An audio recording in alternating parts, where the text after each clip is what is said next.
ស្ដីមួយទាំងអស់គ្នាសម្រាប់មួយដែលចង់បានជាមួយចង្រិតណាមួយណាចង្រិតថ្ងៃនេះគឺមាន3ប្រភេទមួយណាសម្រាប់មួយចង់បានជាមួយចង្រិតណានេះគឺចង្រិតក្រហមមួយហើយនេះគឺចង្រិតប៉ារ៉ារបស់យើងមួយណាគឺចង្រិតក្រហមរបស់យើងនេះចង្រិតក្រហមហើយនឹងចង្រិតប៉ារ៉ាមួយណាហើយនេះចង្រិតនៅខាងកណ្ដាលនេះគឺជាចង្រិតស្រែបងប្អូនគឺដាក់បានទាំងចង្រិតសពងហើយជាមួយនឹងចង្រិតខ្មៅវាហៅចូលមកជាមួយគ្នានេះបងប្អូនមកចាប់នេះ1គីឡូតែមានចាយមួយបានច្រើននេះអូច្រើនណាស់នេះច្រើនមែនតើ1គីឡូមួយណានេះច្រើនណាស់1គីឡូមួយណាតោះតម្លៃធូរទេមិនថាមួយយកទៅទិញញ៉ាំមួយយកទៅលក់ទេមួយហើយមកកញ្ចៃនេះ1គីឡូនេះដល់1កញ្ចៃនេះមួយណាមួយថងនេះគឺ1គីឡូខ្ញុំចាក់ដល់កញ្ចៃហើយមួយចង្រិតគេមួយឲ្យនេះល្អខ្លាំងមែនតើចង្រិតស្រែមួយណាធំណាតោះនេះចង្រិតនេះគឺចង្រិតគេដាក់ពូលមួយណាគេដាក់ពូលអញ្ចឹងវាហៅចូលមកទាំងចង្រិតសពងទាំងចង្រិតដូងទាំងចង្រិតខ្មៅវាហៅចូលគ្នាច្រើនប៉ុន្តែចង្រិតខ្មៅគឺតិចគេបងប្អូនណានេះចង្រិតដូងគឺច្រើនមែនតើចង្រិតពងណាសិតតែពងមួយណាចង្រិតសពងទៅ1គីឡូសិតតែពងតែម្ដងមួយណានេះអូយល្អខ្លាំងមែនតើខ្ញុំហាយឲ្យមើលនេះចង្រិតធម្មជាតិណាមួយណាចង្រិតធម្មជាតិតែម្ដងមួយនេះពងពេញពុះហ្មងណាមួយណានេះឃើញទេនេះពងនឹងពេញពុះហ្មងហ្នឹងហើយអញ្ចឹងមួយដែលចង់បានចង្រិតធម្មជាតិចង្រិតស្រែចង្រិតដាក់ពូលអាចធ្វើការកំងបានមួយយក10គីឡូឡើងទៅទទួលបានតម្លៃបោះដុំពិសេសមួយណា10គីឡូ100គីឡូក៏មានដែរមួយណាតម្លៃធានាជូនក្រោមទីផ្សារ1គីឡូមកកញ្ចៃចេះណាមួយណាហើយសម្រាប់មួយយកទៅ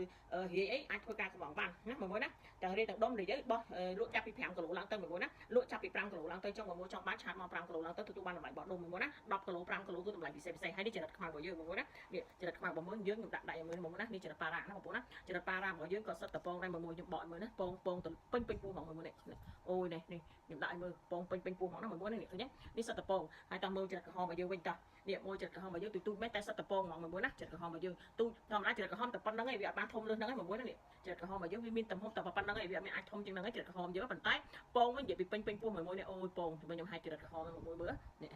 នេះអូនេះសត្វតពងមើលឃើញទេនេះខ្ញុំដាក់ចិត្តមើលសត្វតពងអញ្ចឹងមួយចង់បានជាមួយចង្រិតដាក់ពូនេះក៏បានមួយចង់បានចរិតប៉ារ៉ានេះក៏បាននេះប៉ារ៉ាខ្ញុំដាក់បងមើលណានេះចរិតប៉ារ៉ារបស់យើងណាហ្នឹងហើយនេះចរិតក្រហមរបស់យើងណាមួយណានេះចរិតក្រហមរបស់យើងណាមួយចិត្តណាមួយណាខ្ញុំដាក់តដៃមើលឲ្យមួយតែម្ដងណានេះចរិតប៉ារ៉ារបស់យើងខាងនេះប៉ារ៉ាខាងស្ដាំនេះខាងឆ្វេងនេះចរិតក្រហមអញ្ចឹងមួយចង់បានចរិតក្រហមឬចរិតប៉ារ៉ាអាចឆាតកំងមក10គីឡូឡើងទៅទទួលបានតម្លៃពិសេសហើយជាមួយនឹងចរិតនេះមួយណានេះចរិតរបស់យើងមួយល្អខ្លាំងមែនទែនណាចរិតធម្មជាតិនេះធម្មជាតិណាដាក់ពូលមួយណាអញ្ចឹងមួយចង់បានចរិតធម្មជាតិយកទៅលក់មកដុំរបស់យើងបន្តទៀតឆាតមកមួយណាហ្នឹងហើយនិយាយទៅអត់មានច្រើនម៉ានេះគាត់ថា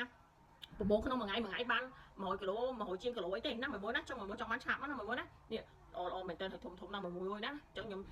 យកដាក់ឲ្យមួយមើលនេះចរិតយើងដាក់ពូណាមួយណានេះប៉ុណ្ណេះណានេះចរិតយើងដាក់ពូណាចាហើយនេះចរិតប៉ារ៉ារបស់យើងហើយនេះចរិតក្រហមវាមានតាមលេខទីចឹងណាមួយណាអានេះលេខធំណានឹងចរិតដាក់ពូអានេះចរិតប៉ារ៉ារបស់យើងនេះចរិតក្រហមរបស់យើងមួយតែសិតតពងដូចតែគ្នាអញ្ចឹងមួយចង់បានអាចធ្វើការកំងបានណាជាមួយចរិតយើងណាតម្លៃវិញខ្ញុំធានាក្រោមទីផ្សារណាតម្លៃក្រោមទីផ្សារសម្រាប់មួយយកទៅបោះដុំបន្តទៀតធានាចំណេញណាអញ្ចឹងហើយតោះជាមួយនឹង